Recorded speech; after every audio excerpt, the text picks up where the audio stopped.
On a related issue about a prediction, I think I couldn't agree with you more that predicting when someone's going to set himself fire is hard to do, and especially the consequences that flow from it.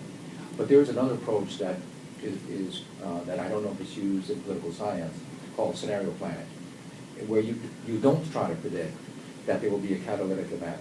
You just say, if chaos happens, how is it likely to play out? And that circumvents the block of predicting when someone's going to self-emulate.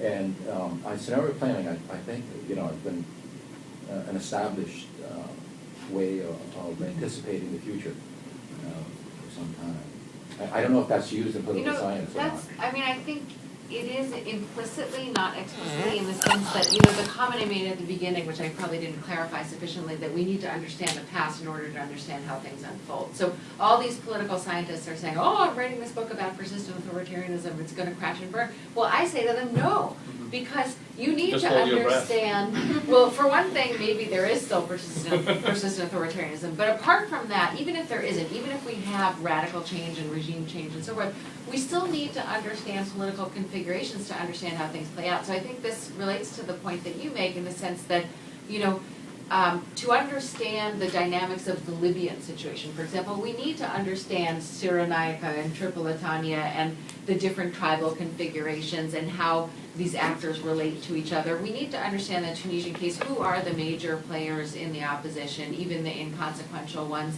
to understand what their interests and preferences are and where they sit and how they might negotiate with each other. So I think that might fit more with what you're saying, is that, if these kinds of actors come together and have these kinds of agreements made, then we might expect X. Or, it's not a prediction per se, but it's sort of, using the knowledge that we have to understand how different scenarios might play out with different configurations of actors and trends. So I think that's what.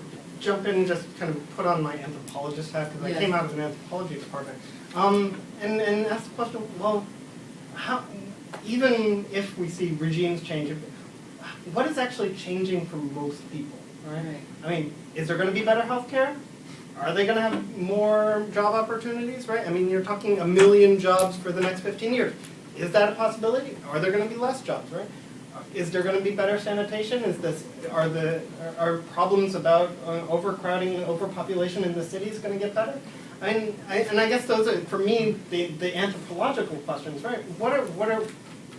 What really is changing for most people, even if, whether it's the military that takes over, whether it's the Muslim Brotherhood that takes over, whether it's a new set of political elites that fill in the void of whatever ruling party, whether it's Yemen, whether it's Tunisia, whether it's Libya, right? I mean, for the vast majority of people, why does it even matter, right?